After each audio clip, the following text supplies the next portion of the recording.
यादव में तो कमरिया भी है, ग्वाल भी है, घोसी भी है, सब भीतर। और हमारी जनगणना कैसे करते हैं? राजपूत, रावणा, भौमिया, चारण, कायमखानी, ओढ़, ठाकुर, अनेक तरह की जाति बनाकर।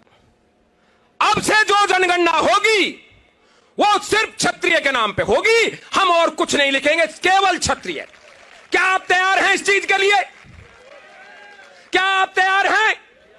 यदि तैयार हैं तो जनगणना का कॉलम लेके आए। भाई अंशुमान बड़े भाई हैं, उनको तो मैं आदेश नहीं दे सकता, आग्रह कर सकता हूं, तुम तो मेरे भतीजे हो। अब की बार उस जनगणना में कोई लेके आए, बोलना इसमें क्षत्रिय लिख, तब लिखाऊंगा मैं अपना नाम। क्या तुमने राजपूत राजपूत लगा के, किसी को राजपूत, किसी को दरबार, किसी को रावणा, किसी को भौमिया, क्या नाटक लगा रखा है? हम क्षत्रिय हैं और क्षत्रिय ही जनगणना में लिखा। रामायण में જ્યારે રાવણ હણાયો, રામે ટંકાર કરીને કહ્યું કે હું ક્ષત્રિય છું। મેઘનાથને રણ મેદાનમાં માર્યો ત્યારે લક્ષ્મણે હુંકાર કરીને કહ્યું કે હું ક્ષત્રિય છું।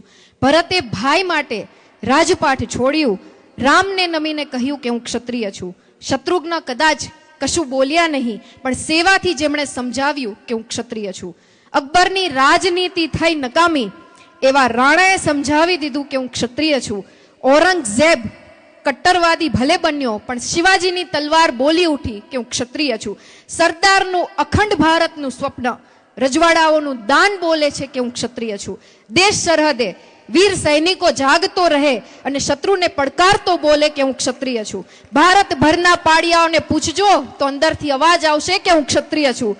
અને ખાસ હાલ કોઈ પણ અહીંથી સંકલ્પ લઈને જજો ત્યારે પાર પાડીને જ બોલજો કે હું ક્ષત્રિય છું। આભાર, અસ્તુ, જય માતાજી।